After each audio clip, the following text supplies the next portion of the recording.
Welcome back, everyone. Our match of the week is about to go live with Edward Gaming versus Royal Never Give Up, coming at you live out of Beijing. And I gotta say, I am so excited for this. So excited that I've swapped a different location. I'm here on the analyst desk with two wonderful people. Neither of you are Clement. No. I could killed be. him. Yeah. Okay, so let's... I like that one better.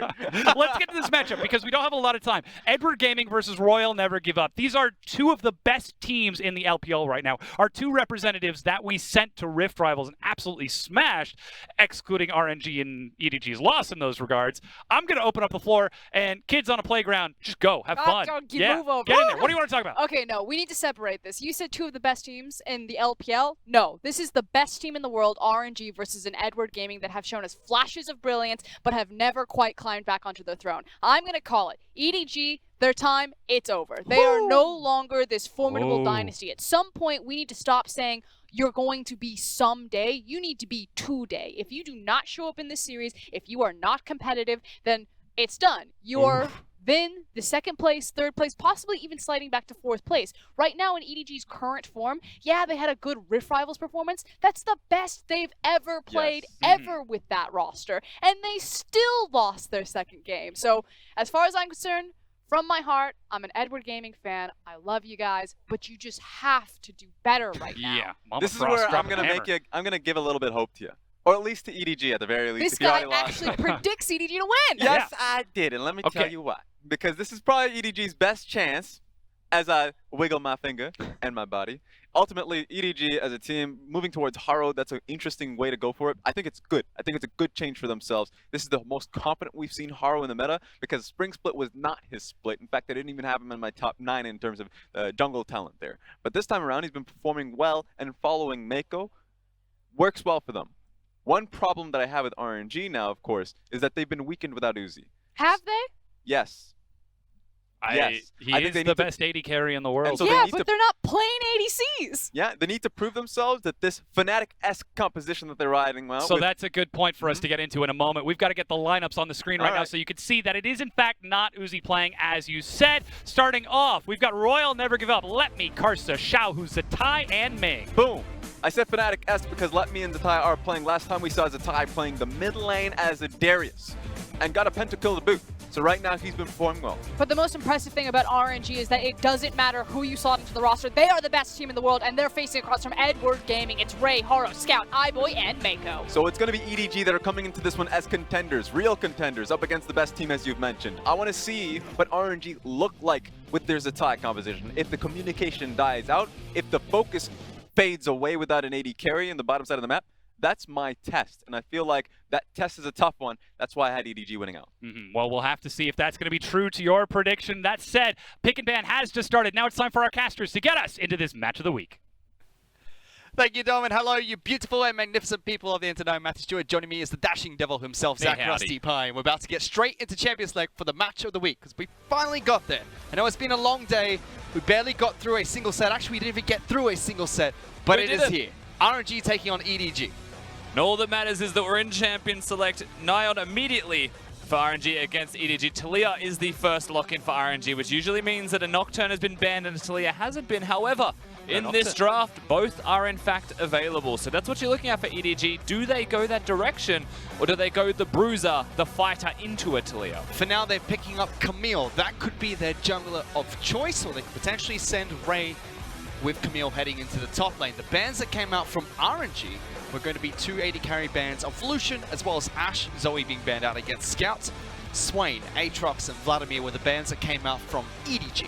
Galio locked in to pair up the combination between Camille as well as Galio. That's a good way to start off the draft if you're EDG, locking yourself in a Galio and a Camille combo. We've seen it from Invictus Gaming a whole bunch of times, and we know it's effective and we know it works, and most likely going to see Haro and Scout locking that one down. The rest of their composition doesn't matter as much now they've got the team fight sorted. But they're going towards more global ultimates on the side of RNG. Shen's been locked in. Could be top lane pick for Let Me, or potentially Ming's pick in the bottom lane, where we've seen it as a more common pick with the current meta. I like that that sign's advertising Xiaohu's socials as well. That's how in-depth the fans are here in the Beijing arena. Of course, they are given the signs, I believe, as they enter. Sometimes. Goodie Some of the signs are given out by the team, some of the signs are there at the venue, some of them you actually make yourself outside the venue itself. But smash that follow button, I should say, on all of Xiaohu's social media, as Darius is the final lock-in in the first draft phase for RNG. Now this is usually going to Zatai, so you can see that Zatai is in the bottom lane position, but actually do not be fooled. Xiaohu has been playing with Ming down in that 2v2 in the bottom lane, and that means Zatai has primarily, of course, only in the 2 games we've seen, been going mid lane. Darius was one of his picks, so don't be surprised if that's where it goes. It's not something new either. RNG have been playing with Xiaohu in the bottom lane paired up with Ming whenever they ran a gold funnel composition with Uzi on the roster. Zatai playing in the mid lane is new, however, and we'll have to keep track and see if he does move into the mid lane. Varus was the next lock-in for EDG as their AD carry of choice for iBoy. Yeah, Varus still a good champion. Now, iBoy has only played 3 champions so far but this will be his 4th. But it's still an AD carry. Varus to be seen. He's got 6 Kaisers, 5 Lucians, 2 Ashes. Now 1 Varus. The next few bans coming out going to be targeting different pools for EDG to decide to take away a few junglers. Thinking that Xiaohu will be playing Taliyah in the mid lane or potentially in the bottom lane paired up with Ming. Sejuani was the ban from EDG, taking away one of Cars's picks. Morgana is the ban from RNG, targeting the bottom lane from EDG. With the Shen secured, perhaps it does mean Shen's going into the bottom lane for Ming. With the Morgana gone, I would expect that, Morgana very good into the likes of a Galio Camille with that spell shield available, but no. RNG choose to ban that one away. Alongside it, you may see something like the Tahm Kench, another support. Perhaps Alistar is the champion of choice. We mentioned Tahm Kench, that's where I'd be looking at maybe for Mako now. They get the first pick in the second draft phase. Pairs up nicely with the Varus pick. This is the hotfix patch 8.13. So a couple of 80 carries, including Varus, got some quality of life buffs. We saw 2 hovers there. I would like the Rakan personally more, make that wombo even better, but Tahm Kench provides a different style of flavor. It's some early game rotations, some mid game map movements as well, and a decent amount of lane control. Not something that can keep up with the likes of a Rakan, but does still do a lot of its own work in different ways. Plenty of safety is provided by that Tahm Kench pick. iBoy is one of the star 80 carries of the LPL, so it makes sense to try and give him as much protection as possible. Galio even being picked up by EDG could help out, but that's probably going to be used with the combination of Haro's potential pick of Camille. Now looking towards RNG, they have to show their hand here and decide what their final 2 picks for the first game are going to be. Cannon's locked in, that should be Letme's champion in the top lane. Yeah, certainly should be. We've seen AP and AD cannons running around on the Rift as of late, so we don't really know what direction this one will go yet. We also don't know what his lane matchup will be, which is most likely what he is waiting for. A lot of the cannons have been picked into the likes of Dr. Mundo, who is up and is available. So that's what you're looking at. Will Ray play the tanks? And I mean, Ray's also that cannon enthusiast, so it might even just be a takeaway. He's got a mixed bag of a champion pool, Ray. He's happy to play tanks to the top lane. Dr. Mundo and Darius are tied for his most played in the LPL so far. But he has gone towards the carries like Aatrox before his rework, Kled even Singe from time to time. But rounding out RNG's composition was Gragas. Now waiting to see what EDG play towards the top side of the map. You saw the Gangplank hover, the Mundo now being looked at also. Mundo provides a frontline beef for them, some tankiness. The Gangplank provides some damage, and with the Camille Galio combo, often whilst they do look like a high damage duo, they don't provide an abundance of DPS. It's more about the engage, and they throw themselves at their opponents to successfully find those starts of fights. And Gangplank is a lot of follow-up damage, still has the ultimate that can hit the same AoE as both ultimates of Camille and Galio, and rounds out the combination of EDG's comp very well. Gives them some kiting, gives them some forward momentum. Especially important when the Hextech ultimate locks you in an area. You can't escape from that unless you get Camille out of there or she dies. And that's an interesting point though, because that Hextech ultimatum is staring down the barrel of a Gragas and a Taliyah shove. So there's 2 potential things that might be able to get the Camille out of her ultimatum. The Gragas is the big one, however. Lee Sin, Gragas, the 2 traditional picks, if you want to try and remove her and remove part of that combo. And Gragas was the final pick for RNG heading into their jungle. That means that we should see Taliyah be picked up in another position for them. Yeah, most likely to be seen in that middle lane then as well. Bottom lane, potentially then. Well, yeah, picked up for Xiaohu. Picked up for Xiaohu, the mid laner of RNG, who's going to go into the bottom lane for RNG. Wherever they choose to go, RNG. And that's one of the strengths of this combination of champions, of players more specifically. Zatai, Letme, Xiaohu, all of them can play different roles. There's 2 top laners and there's a mid laner who's only played bottom since they have joined the ranks. And That's always curious to me. They could just favor the matchups. They could also favor the champions on the players that have more expertise in those roles. And we could talk more about RNG's composition because we've seen them swap out players. Who's not playing this match? We've also seen Xiao, who do the likes of going towards top side of the map even. So they're known to swap out in the game itself. But what are they planning to do with this composition for Game 1? For RNG, they've got themselves a mixed bag of a composition, really. You've got a Kennen that can team fight, can engage, a Darius that can get the resets and pop off. And I feel like a lot of this to me is get the damage, get the resets, team fight, very easy to win from that point onwards. But then the Gragas throws a spanner in the works because it's about diffusing their opponent's composition, can actually disrupt their own one.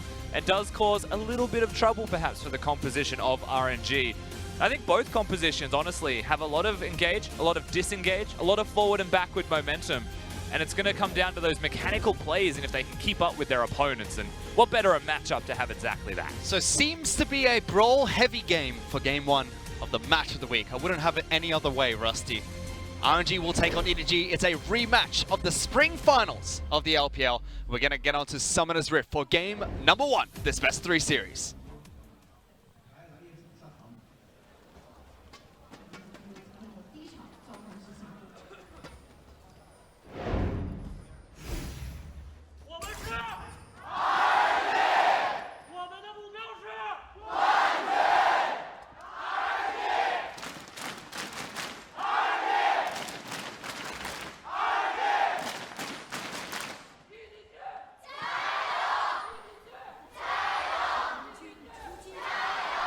Fans from both squads have flocked to the arena in Beijing, where RNG Stadium is currently at. And every single stadium is a different chant. We see the drums at WE Chongqing with their unique chants. For RNG, it's one man asking the crowd, "Who are we?" with a reply of RNG following up. That was dope. It's just cool to hear that from RNG. The personalized chants are always exciting, but just the sheer numbers that have come out, as Ming does need to be careful at level 1. But RNG Stadium in Beijing, one of the biggest alongside Team WE's, and you can hear the crowd in full force in support of both teams today. And RNG are the heroes of China at the moment. They were able to take down the LCK in Game 5 of Rift Rivals. We saw them bring home the MSI trophy as well. Yep. EDG falling short in that final match in the spring split. But we go into this first match of the best of 3. Haro started at red buff, didn't clear anything else, moved straight towards the bottom side of the river. Oh, Haro over the level 2 gank. Camille is one of those uniquely capable champions with the flash hookshot engage. Here she goes. Jumps in, but good flash away from Tatai, respects the gank coming out from EDG, lives to fight another day. And Haro chooses not to flash of his own accord as well, just gets rid of the flash from the Darius, and it's a flash exhaust. Darius at that, not even having the teleport. So if that was damage put down onto Zatai, could have had a really bad start to this game. However, he chooses to waste the summoner spell as a precautionary measure. Respectful. Definitely respectful, definitely necessary, and he's able to stay in that lane. Haro decides not to follow up with a flash of his own, trying to predict that coming out from Tatai. Very short lane in the mid lane, so he should have been relatively safe anyway. We check in with the top side of the map. It's going to be Kennen playing up against a gangplank by Ray. Not too much happening there, just Kennen shoving in nice and early. And you kind of expect this in the mid lane matchup. Both of them are melee-based champions. Tatai should get the better of the trades to start. Yeah, you'll also notice that, actually, we'll let this talk go. A nice little save from Mako. You'll notice that in the mid lane, when you look at the items that have been purchased, it's a Dark Seal from Scout, so he's not looking to win lane immediately, but Taunt comes through, as well as the follow-up stun, and Tatai, not long for this world. First blood picked up by Haro. But that's where Haro makes the difference. Not once, but twice he comes to the middle lane, gets the flash the first time, and everyone knows it's going to happen the second time. But what can you do? He's gone for the exhaust, not the cleanse, so he can't get out of a Galio taunt. He's just going to die from the layering of crowd control. That's really nice from EDG so far. He's going to lose a decent amount of experience, as well as CS in that mid lane too. Scout's going to stay there, has his own teleport. Haro now looking towards another lane as well. Let me just place the ward though. So Haro, whilst he knows the ward is there, does give time for the lightning rush to safety. He stayed in Pokeball for so long, follows up with the flash of his own, tries to chase him down. One more auto attack, not going to be enough. Tries to get the low sweep through. Ray not close enough for one final parlay. Just a second away from the turret actually getting the kill for Let Me in that first place. Haro playing with fire in this case, but doing so in a very, I would say, MLXG-esque style. He's just throwing himself around the map on this Camille, getting ganks going. And whether it's a kill or not, seems like he's going to continue to follow that strategy along. And so far, really, it's been wildly successful. When you look towards mid lane, having that Dark Seal refillable start, he's got him through that point in the game to the blasting wand. Whereas Kasa is able to spot out Haro trying to take his own Krugs. Gets the smite down and steals the big Krug away. We'll deal with the rest of the camp as well. This Haro's a little bit too low to clear the rest of his jungle. So smart moves coming out from Kasa. It's able to track down Haro and get some counter jungling while Haro's been able to get all these ganks off. I'm sure the rest of RNG are saying it's about time, Kasa, but really Kasa's just found his first opportunity. Double the CS of his respective opponent here on this Gragas, so he'll be closer to level 6. And by taking away those Krugs, knowing that Haro was there on low health also, sets up the rest of the map with that knowledge, and knowledge definitely power in this case. Level 6 is going to be important for him, but he's still going for a gank against Ray. Tops on map level 4. Tanks the turret first, puts down a lot of damage. He has to flash away. Zlatmy will get that kill. Kasa was in trouble, but does escape. Yeah, let me able to get the kills there. The Q missed at the very start, but Kasa able to hit that body slam, so regardless, they'll get those kills. And a lot of turrets being tanked, a lot of health being lost to these objectives, but at the end of the day, the kills are still going down. The execution from each respective team that is being the engager or the initiator has been on point. So he gets in here. He's able to utilize, of course, the fact that the turret was hitting the Gragas. Gets all the damage down onto Ray that he needed. And RNG fight back with some aggression of their own. Diving top side of the map. Things are still dead even between EDG as well as RNG. That started as you predicted earlier, Rusty. It's been brawl heavy, lots of ganks being thrown up by Haro. Kasa a little bit slower to the punch, but finding ganks of his own. That's what happens when you throw bruises everywhere. For the side of EDG, the difference is in that bottom lane, though. Having the Varus Tahm Kench, perhaps being freed up at level 6 as well is something to consider. It's really safe right now, though. Yeah, that's no way to kill that. It's an unsealed spellbook, so it's a cleanse on that Tahm Kench. You're not going to kill him. No Shen taunt will stop Mako from saving that Eyeboy. We saw a max range taunt coming out from Ming, locking Eyeboy down underneath the turret. But because Mako is playing Tahm Kench, saves him, allows Varus to continue pushing the way he has been so far. Kasa is still level 5 with only one teleport on the top side of the map for RNG, means it's difficult for them to do anything about this lane. You know what you would be doing though if you were Kasa is getting level 6 and going to bottom if you could. Of course, it's not going to be a heal for Eyeboy yet, it's on cooldown. There's no exhaust available for Mako, so that's a place that you could gank, but mid first. It's going to be a brawl in the mid lane. Haro's level 4. Gangplank ultimate gets thrown out. Great taunt coming out from Scout. Now RNG are the team that's in trouble. First kill goes to Haro to tie. Gonna follow shortly after. Uppercut comes through. Scout picks up the second. EDG get the 2-for-0 trade there from Haro just being available to counter gank. Scout also being level 6. That's a very big deal coming back in and helping Haro. It was a double taunt into a double stun. And it's mechanical stuff here for EDG that they're doing so very well. And the cerebral positioning from Haro, just knowing where his opponent's going to be, is hit a counter gank at the perfect timing. And it's all inside a Gangplank ultimate. That's the secret MVP here, of course, from Ray. Getting all of that extra damage off, finds themselves the easy 2 kills. I mean, we don't see the combination of the Hextech ultimate, and neither do we see a level 6 caster to defuse that situation. But great counter gank coming out from EDG, and Haro has started this match perfectly so far. Even though he was invaded on by Kasa after going for the first 2 ganks, he's still been able to keep up with the pressure. I mean, he's now 2-0-1. Yeah, so he's not behind it. Like, the farm difference that we saw earlier doesn't mean a great deal if you're still successfully getting the kills. You'll have more gold than your opponent. It's better kill worth than CS difference to Kasa. Yeah, so there's just a comprehensive advantage, though, for Haro in the end by having those extra kills and the assist. Of course, one of them being the first blood on top of all of that. And for Kasa, now that he's finally ticked over to level 6, he's looking at the lanes that he could potentially gank. Now, a cannon very good to gank for. Gangplank hard to gank. So it's going to be a difficult thing to navigate in that top lane. I suggested bottom.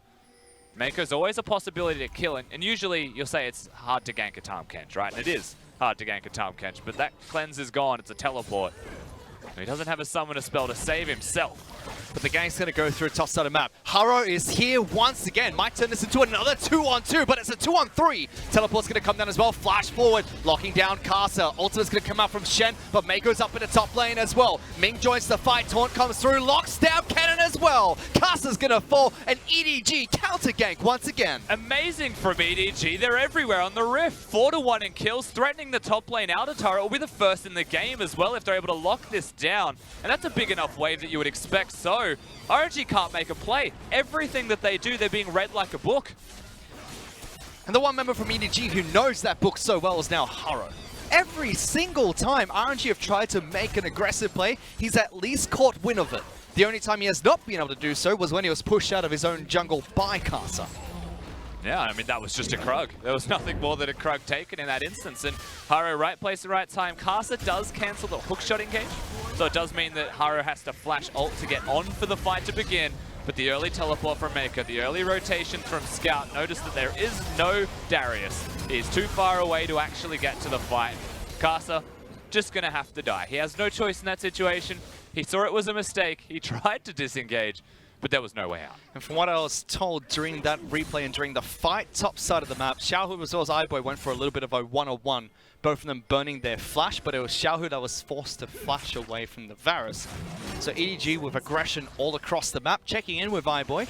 Bilgewater Cutlass already complete with his Berserker Greaves. The Boots 2 is up and available. He's going to be sitting pretty in that bottom lane. Yeah, rushing the Berserker Greaves against the Talia is a smart thing to do. And Mako now trying to be aggressive. Xiaohu, no flash. Oh, you did they not. Didn't see. They Don't didn't tell see anyone. It. Don't recall. Haro. No, he wants to start. No. Haro wanted a dragon, but finds Xiaohu instead. No flash available for Talia. It's a free kill to EDG. And not only are EDG being able to track RNG, but RNG seems to just be throwing themselves at EDG at this point. Haro just looks at the pit and says, something smells fishy about this escape from that Talia. He gets himself into the pit. Dragon MVP there. Well, they're going to try and push even more as they push towards mid lane. Caster is here, hook shot onto the turret, just gets a bit of damage. Off you go, minions. Doesn't matter too much. EDG still chipping away at this turret. It's one gone. minion boy left, and one more auto attack will be enough. Haro picks up the turret. All you need is that single wizard man to help take the turret down. Reduces defenses. Doesn't really make sense to me that a small wizard like that can do such a thing, but here we are. iBoy also looking towards bottom lane. Might get himself this turret if he tanks it. Gets it. And another turret. 3-0 in turrets. 4,000 gold lead at 11 minutes in the game. This is a pop-off from Haro if ever I've seen it. And Haro's going to try and take this Cloud Dragon as well. I mean, we were talking about RNG. They're moving to tie into the roster while Uzi's resting from a shoulder injury. EDG have been playing more and more with Haro. We saw it throughout Spring Split. Only Cluelove coming back in towards playoffs as well as a bit during the finals. But during Summer Split, it's mostly been Haro. There were some questions on who's going to start today, but it seems like everyone thought that he would be the member to start. And to be real with you as well, from what we've seen of ClearLove, even in the finals of Spring Split, he hasn't looked that great. So I do like that they've given Haro some time. If nothing else, having ClearLove play threatens Haro's position and motivates him to be better, or it just makes him accept defeat. And we can very clearly see in this case that it's motivated him to be better. Since we've seen him come back, has looked pretty good. Which was perfect for EDG because Spring Split, they introduced Haro. He had plenty of time to play. It was an up and down performance coming out from him in the jungle. Summer Split is where he really needs to step up. And stepping up in a match against RNG, even though it's just game one, it's good signs for EDG. For those who don't know as well, this was the Spring Finals of 2018. It's the rematch of exactly that. And there is no Uzi in this game as he's out for a shoulder injury. But iBoy is here, and we can take a look at his stats as well on the screen. He is the mechanical god, the robot almost, Mr. Destructoid himself, alongside SMLZ. Yeah, the O's and the underscores is how everyone defines him as well. Very expressionless for the most part, but still an incredible player on Summoner's Rift, and the stats doing him justice in this game for certain. He hasn't needed to play a very big role just yet. Of course, being the Varus, from level 6 onwards, you're a part of the potential engage tools for your team. And then the late game insurance policy.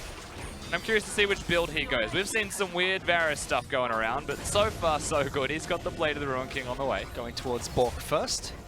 Keep track to see if he goes towards Rageblade next, if he goes towards a tier, like we saw from Prey in the LCK, as well as a couple of the LPL players recently. We saw a Storm Razor from Fury if you're going to go the crazy route. Please no. But for now, EDG are grouping up towards the top side of the map. I mentioned earlier that all of the outer turrets have been taken down. We're just 13 minutes into the match. So only real major objective to be taken after that Cloud Dragon was slain by Haro is the Rift Herald. He's going to start that now. iBoy is going to continue pressure on this top lane in the turret. Again, has Mako to keep him safe. Has the cleanse once again, so if he gets locked down, he's still able to use cleanse, disengage, and save iBoy. iBoy does have lifesteal, so whilst he lost most of his health there, Tahm Kench held onto the Devour and said, on the next wave, if we stay, you'll get your health back anyway. End of the day, no one saw that Q iBoy, it's okay. Haro will get himself the Rift Herald for free.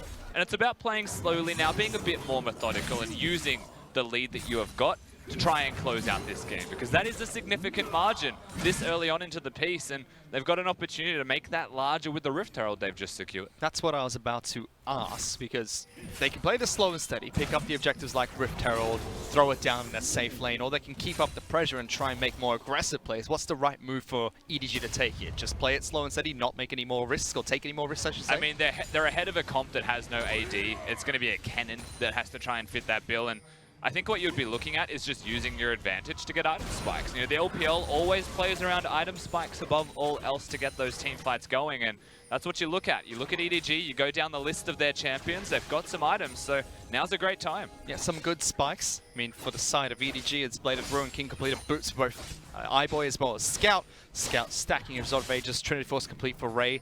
Only really Haro waiting for the Trinity Force of its own. Stopwatches are up and online on top of that. 3 of them for the side of EDG.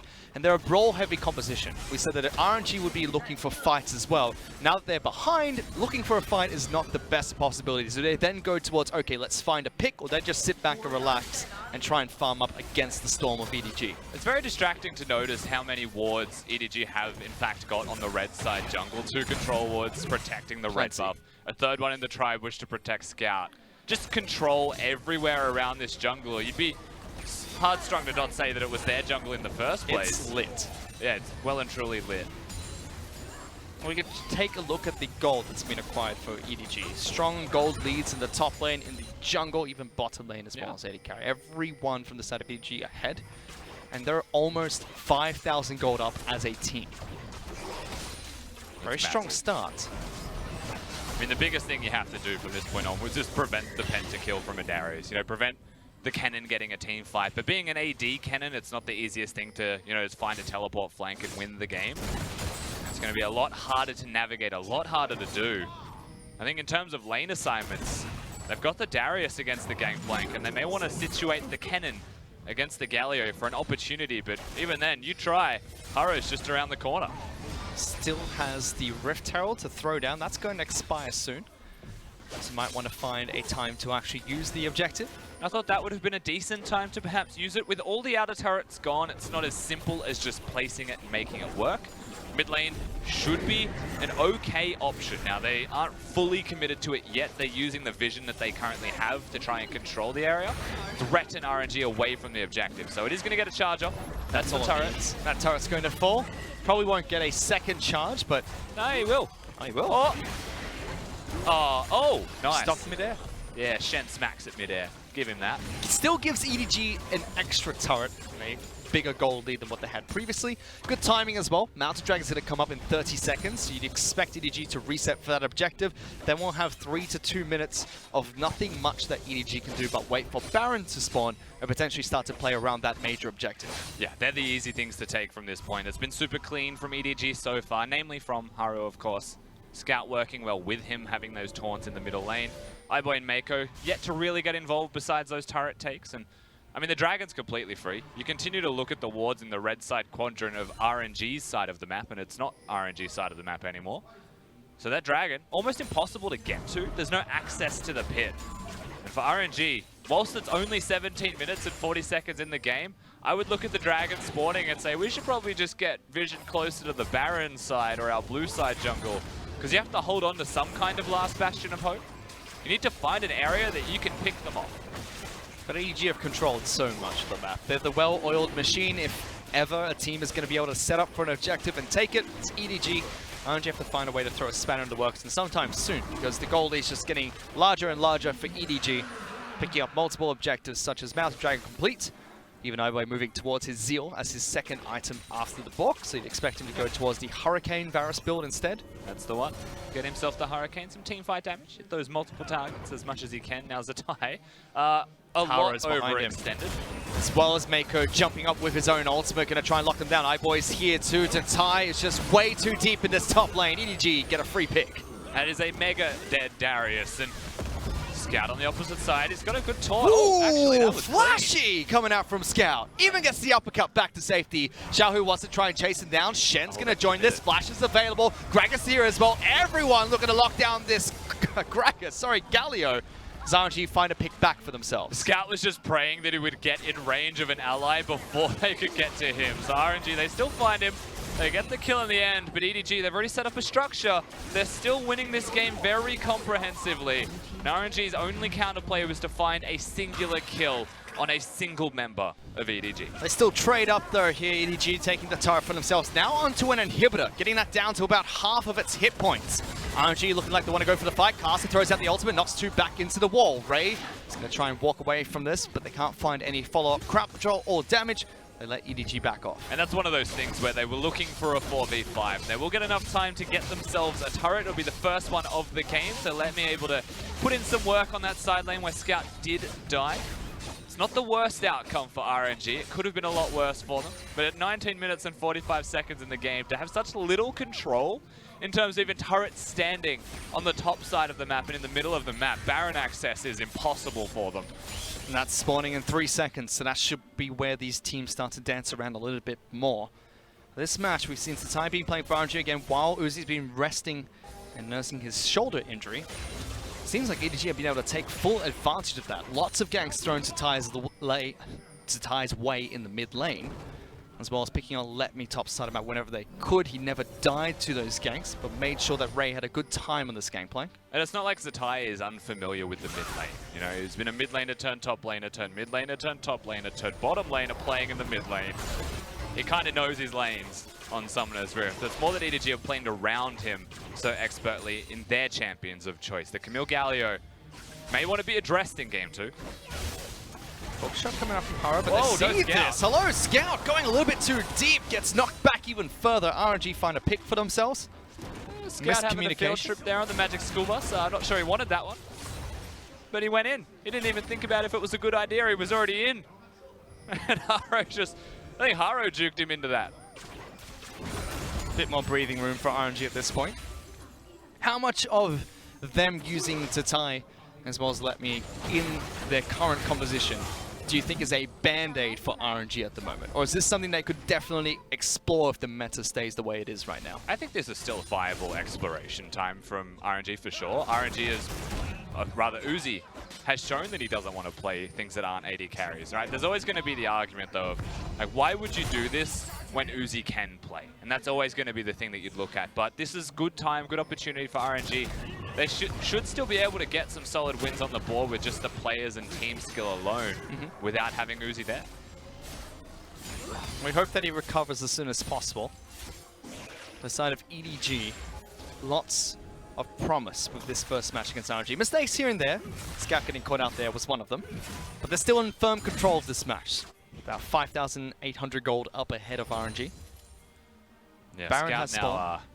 Scout has died twice through the past 2 kills that RNG have gotten. The first time was understandable because it was a big force. You know, RNG put a lot of resources into killing him, a lot of time and effort into that. He played it the best he could to try and get away from those ganks. And EDG were trading on the opposite side of the map. So those are the things that you take from that first one. The second one was just a big dive.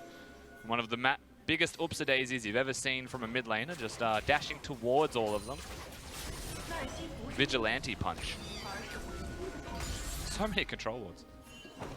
It seems that EDG have moved their control ward line from the red side of RNG's jungle now to the blue side of RNG's jungle to give them better control over the Baron buff. On the way, pings are now being thrown out by EDG as they control the Rift Scuttle. Control ward number 5 placed by EDG. They have control. No scrying orbs will be able to spot the Baron anymore, as none are available. Someone has to step up here, and there's no vision at the moment. Ming's gonna get jumped on and locked down by Haro. Pulled back over that wall. Should be another pick for EDG. Stopwatch gonna keep the way a while longer. Haro down to low on hit points. Ming, boy, over the wall. Gets gobbled up by Mako to keep him alive. Scout's gonna join the fight as well. But EDG don't find the pick they were looking for. Ming is able to escape. Great disengage from RNG, namely from Ming using the stopwatch at a good time as well to get himself out. So EDG, their jungle are missing too much health. Starting this Baron is a big risk, but they are going to go for it. RNG may not even be expecting it to get started just because of Haro's health. Talia is going to check this though, is going to see it. Sees it at half health though. Is that enough time for EDG to get gone. there? Kennen has the teleport available. Haro goes down low, but Gangplank secures the Baron. Trying to use the Empower recall to get back to base, but RNG want to start a fight to tie with the first kill to kickstart a fight. Massive taunt. Great crowd control coming out from RNG. That's 2 going over towards the Darius. Scout's in trouble as well, despite the Baron going EDG's way. RNG find 4 kills. And for some reason as well, RNG are able to make this happen every single time. Ray will survive. They've still got a single Baron buff for EDG, but that's their top lane, and that's often their split pusher. And RNG even get an opportunity to take themselves a turret for this, and a lot of time to get some gold back into their pockets. Showing their class. After the laning phase ganks that came out from EDG, every time they find an opportunity to take more from RNG, RNG have been at least able to trade back. Might not be equal, but they take something every single time. Mid lane outer turrets going down. They got the 4 kills after that Baron fight as well. Even top lane going to fall. Let Me takes that down. And the game is getting closer and closer. Only about 2,000 gold is going to separate these teams. The simplest thing, like not dying in the prior trade, and EDG choosing to force this objective gives opportunities to the Royal Never Give Up roster. Haro has no hook shot, uses it to secure the Baron, and Decisive able to just say goodnight to him and gets the ball rolling. Let Me this whole time. Remember in that last trade, he didn't join the fray at all. Had the teleport, had the ultimate, able to come in and play Disruptor. But at the end of the day, EDG, I mean, RNG are a bit more excited than EDG would be after that play. Don't worry, that's my face as well after that play, Rusty. Ming with the That's actually the PogChamp face. Ming with the massive 2-man taunt on his Shen. The follow-up coming out from Let Me to lock everyone else down and killing iBoy before Mako can bring him back to safety. I mean, the biggest mistake here for EDG that you can understand but very clearly went wrong for them is that they choose to take the fight, or they go for the objective rather, not choosing to take the fight. They've got a Camille Galio composition, and if they don't get the kill, and they've used the combo, and then they go for the objective, well, how are they meant to team fight against their opponents, regardless of the gold lead? True. But they're going to try and use the only Baron buff they have left on EDG, which is picked up by Gangplank. Continue pushing in the bottom lane. Missed that barrel, buddy. Doesn't matter, you got a second one. Gets some damage to Casa.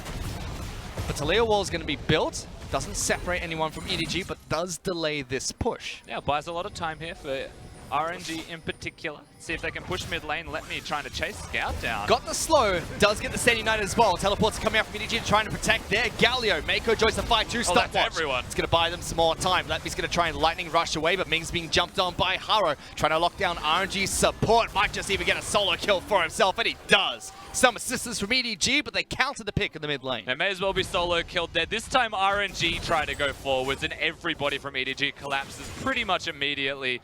They get the single pick, and this time someone does die. There's no stopwatch, there's no flash available for Ming, so he is just doomed to die. And with that Baron buff still standing, a one-member Ray, he joins the team, and they successfully push mid. And they break the base of RNG for the first time in this series. Mid lane inhibitor turret is going to fall, inhibitor shortly after. RNG have been looking proactive and trying to find opportunities to get back into this match, and they've been pulling it closer every single time, but EDG making sure they set up for success wherever they can. A good reaction play coming out from Edward Gaming as well. Yeah, very good. One of the strengths, of course, of a Tahm Kench, his ability to get around the rift if they're fighting in the 2 close lanes. Good save coming out from Mako. Make sure iBoy is safe after Casa trying for that initiation. A little bit sloppy from Gragas. Casa, every single time that ultimate is available, he's throwing it at iBoy, trying to take him down, but Mako always there, waiting in the wings to save his AD carry. And they haven't been knocking them towards the team, so it's a hard thing to do. At the end of the day, RNG, they were the ones who made that play in mid lane. Let Me thought he had the kill, and rightly thought that as well. You can't taunt yourself to safety as a Galio against a cannon. That actually just helps him get stuns anyway, and you slow yourself down. So they go to make the play, but they put a lot into it, and you would say almost too much with how quickly EDG can respond. And that comes back to the prior point. If you're fighting in mid and bottom, a Tahm Kench can get there instantly. That's the benefit of the composition that EDG have picked up for themselves. You'd expect the same things to happen for RNG if they were in the lead. They could be the team that's pushing around the map using Xiaohu's ultimate, even Ming's ultimate to join fights whenever they need it, and even Let Me teleporting in. But it's EDG that control the game for the moment. We expect that to be the case unless RNG can find a big pick to turn around this match. And still really want to find out where that's going to be. Casa's been trying with these ultimates. They got a good fight around Baron, but the gold has always creeped back up to about 5,000 in EDG's favor. Yeah, the one thing you'd be looking at, we mentioned the strengths of EDG's composition. When you look at RNG, they'd want to be fighting on the opposite sides of the map or in the middle of the map. The distance for a Tahm Kench to cover then on the rotation is significantly larger, and it is a lot harder to do. And look at Let Me. RNG have finally found an opportunity to put themselves in a decent position. Might buy them enough time to even push out of the lane. And that's a really deep teleport ward available for Let Me also. He did stay for a bit, but he's not going to be in any trouble. You have to assume he's long gone by that stage. But he wasn't. And another ward for a teleport. They have got some deep wards here, RNG, in places where you may not expect them.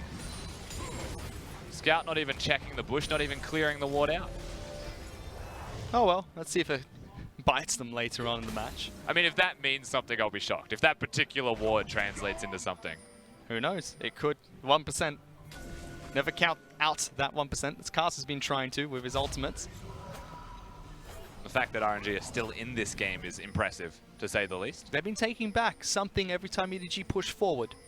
Hasn't been a one-sided stomp, but EDG definitely got the upper hand in the early game. Very similar compositions, means they're just executing theirs a bit better with the goal lead they have. It gives us some time to look at the items that have been picked up, because Letme's got his Rage Blade on Cannon. Fancy Dancer picked up with the Blade of the Ruined King as well. Gangplank is fairly strong, 2 items away from his complete build. Even Haro has his GA available for himself on this Camille Eyeboy with the Infinity Edge and Rapid Fire Cannon, so crits build and single damage target coming out from Eyeboy with his Varus build. Yeah, and there's a stopwatch after the Guardian Angel for Haro as well, so he's still got the ability to use that one, completes the GA, and instead of just leaving the stopwatch as it is and not completing the GA, opts for both. I like that a lot. And at the same time, top lane, he's got that Storm Razor, so the guaranteed crits on Kegs is nice to have, and is also working towards that Guardian Angel. They can dive very effectively with these items completed EDG. It's a Camille Galio, Guardian Angel starting to crop up. The chances that they start to go forwards and more aggressively is to be noted. Gangplank still holding on to the stopwatch. I mentioned he's building towards the Guardian Angel. We'll have the Zhonya's passive if the fight breaks out before completing that item. Camille still has that as well, as you mentioned. Mako still has his own, so might be able to tank a little bit longer. Whereas for the side of RNG, it's only to tie on his Darius, as well as the Zhonya's that is complete from Xiaohu. They'll do this very quick. They're going to try into Baron once again. Teleport is available for Scout, who is still sitting in base with lots of flanking wards for him. EDG take down Baron nice and early. Flank teleport comes out, looking to try and start a fight for the team, and they're going to go for it. Gameplay, big taunts! 5 members of RNG locked down! Caster tries to disengage. Not going to happen, buddy. EDG get the Baron. Now they're trying to pile on in against RNG. There's nowhere for you to run. And the clean, well-oiled machine strikes again. And immediately Tahm Kench brings Eyeboy forwards. EDG, they just need the minion wave, and they should be able to close this game out. Let Me by himself to defend against 5. Oh no, the poor little lightning hamster is able to rush away once again. EDG going to try and hunt him down. Blast Cone is available for Let Me, but the death time is a little bit too long for the rest of his teammates. Inhibitor shortly taken down by EDG. Only the Nexus turrets left standing. Very, very decisive early game on the back of Haro. RNG tried to fight back, but EDG just too good in game 1. You just got to go to the Baron pit for the second time. They take the objective down. RNG just funnel into them. They've got the Galio, they've got the teleport wards available, and Scout with the 5-man taunt hits it home real hard for EDG, gets themselves the victory. Haro starts it, Scout hits it home, but good overall play from EDG as a team. I mean, the first time that EDG took the Baron, RNG were able to spot them out a little bit too late, but still took a team fight at the end of the Baron play. This time around, EDG were a bit quicker. They took down Baron before RNG could react, and Scout with a big flanking play. He played well this match, but we're still going to be looking towards Haro, who set up the game for success for EDG. Yeah, definitely. The Camille Galio combo as well, something that may be addressed moving into the second game, but the Camille alone seems to be the bigger deal here. Ray also on that Gangplank does get a lot of damage done. Had to group with his team when he was the only remaining Baron buff for them, but did so very effectively. And try as they might, RNG, they're a little bit too far behind, a little bit too early into this one. And always looking towards Haro to create all those opportunities, locking down to tie in the mid lane over and over again, allowing Scout to get that lead. then moving towards top side to alleviate some of the pressure onto his own gameplay, who scaled up tremendously into late game. Ray was able to slow down everyone in the final team fight, and after the taunt connected, after the Hextech ultimatum, dealt massive amounts of damage. Yeah, certainly. I'd be giving the MVP over to Camille personally after that one. Haro stepped up big. Well, we'll have to find out who actually gets that MVP, but we're going to send it back to our analyst desk to break down the match. I think we all know who's going to get that MVP. At the end of that, That's a jacked Galio. it was Letman. It was Letme. Getting the Gromp at the end of the Okay, game. let me save this. Okay. Someday has come. I am so sorry, Edward Gaming. How could I have ever doubted you? Forget what I said. Let's talk about that. No, What was it you that already you just messed said? up. Forget What was what it I that said. you just said? Someday is here. Edward Gaming just gave the best performance that they have in a very long time, specifically from Haro. Now the question is, and the casters asked this, and I'm in 100% agreement, is it just the Camille? If you eliminate Haro's limited champion pool, because to be frank, he does have quite a small champion pool, can look for the Camille, can look for the Talia, things like this, but if you push him away from kind of these OP junglers, is he as effective? He'll go towards his tank jungles. He'll go to the Galio. But is he as Trundle. effective? No. Thank you. But what if you have another jungler who is effective on those tank junglers, who can fill that role like Duke and the Shy swapped in spring? I cast of that the split. finals, and he wasn't. Uh-oh. Well, hey, look, we're talking about hypotheticals, right? And we just have footage of Haro putting out a spectacular Camille performance, and we've seen footage of Clearlove doing the same thing. So we have tape of the sum. I want to talk about what that actually means for this team then. Does this mean EDG are returning to that dynasty that you said they need to win this game to reclaim? If Haro continues to play like that, absolutely, because that was from Haro to hero right there. He had 4 ganks in 3 minutes. Yes. It was absurd. Burned 2 flashes and unlocked the top lane tower at 10 minutes in the game. yeah. I think it was 9:38 that the top tower went down, which meant that Gangplank was rocking around with the Trinity Force so early on in the game. And then suddenly Edward Gaming say, okay, we've got a Trinity Force on a Gangplank. We have a cross-map ultimate. Let's just go hunting, boys. It's fun. It's fun. And I think it's a combination of Haro and Mako on top of that, because that topside play that ended up breaking the game open, Spellbook. boom. Yeah. And he ends up going to the top side of the map. So it turns into a 4v4 because the Shen comes here first to defend Karsa. Only issue is Karsa's basically dead by the time he gets there. Haru is faced with his entire team helping him out, and it's just EDG running over RNG. Yeah, and I do want to make it very clear. While Haro did a phenomenal job setting up possible moments like that, burning the flashes, consistently making the counter ganks, things like this, Yes. ultimately that play and its huge success was the culmination? Culmination. Thank you. Of all of the parts of Edward Game. It's been a long day. It really is. We've been here a while. I've been here for a while. Because the fact is that the spellbook comes through, that the TP that Tom Kinch is able to get over there, the fact that Scout rotates over. Because if it's just Haro, it's just that 2v2, that play does not work like that. That only works out because Edward Gaming showcased the synergy, the cohesion, the fact that they have invested long-term in these players, and it paid off because that was the snowball moment. Yeah, I just loved the fact that we got to see really Mako come in and join, just because, remember, Shen coming to the top side of the map, we knew that was going to happen. We were worried that Shen was going to be able to impact lanes that Tom Kench was not going to be able to. So now that we get to see the spellbook come through, the ultimate as well, means that they just have a semi-global composition, and it makes it so much easier for EDG to end the game when they have that advantage gifted to them. And as you mentioned with that composition, the fact that we're seeing EDG just able to pick and choose which lane they wanted to pressure. I mean, that mid game was so almost, I hesitate to say effortless for them, because RNG looked like they were scrambling to defend time and time again, while EDG were just popping up and moving between lane to lane. But that's the thing, is that this is still the same Edward Gaming. For all of the criticisms that we leverage at Team WE early on about like how they don't change their style, they don't fit the meta, it's not working for them, it's almost completely the opposite for Edward Gaming. All you want them to do is play their one style, and the words that you're going to keep hearing over and over again, semi-global composition,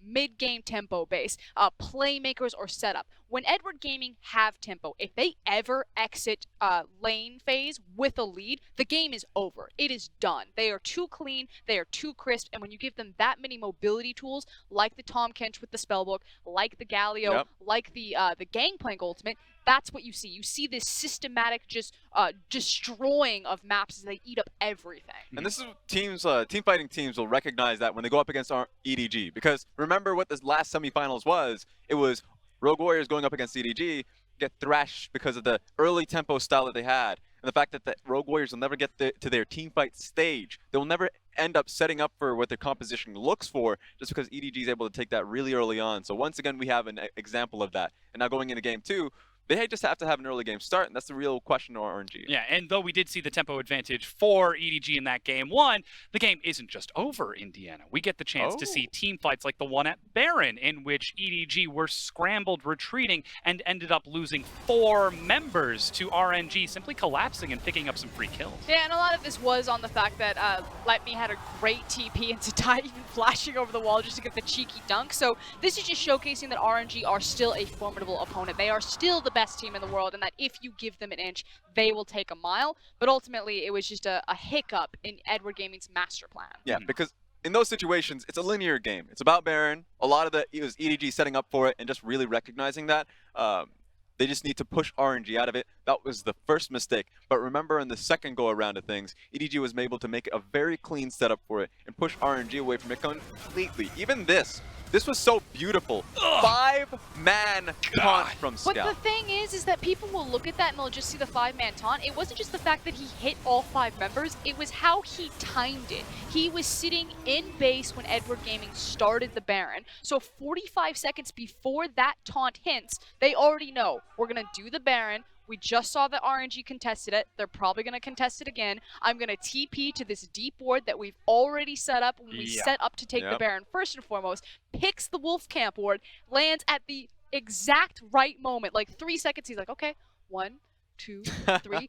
Flashes the wall and hits all of those people. Like it's the chain of events. You can't just look at that one isolated moment and be like, oh my god, he hit all those. But no, 3 minutes in advance. Like 40 chests. Yeah, that's something that we huge have to play. We do have to say our MVP, though, that will, in fact, go to Haro, despite the massive 5-man taunt. His jungle performance set up for his team to succeed. Yeah, nice pose, man. I would say one thing that makes his team fighting succeed is that proper Wolf Camp ward. You made a mention of it. We've seen it from Rogue Warriors as well. Teams at the top of the league. Our top 4 teams can set up that ward consistently because when you go towards the Baron isn't the ultimate objective. It's the fight that ends the game, and EDG have been able to prove to the world that they can make that play work time and again. In one game. I mean, we've seen EDG split after split after split. I'm talking about the longevity of it. They're just trying to reach back at that moment. Well, hey, we'll have to see if they can show us one more game, and we'll make that a 3-strike for EDG. That said, we've got that game 2 coming at you. Don't go anywhere. We'll be right back. 想要征服他人，必先战胜自己。EDG 的队名就是鞭策我们的动力。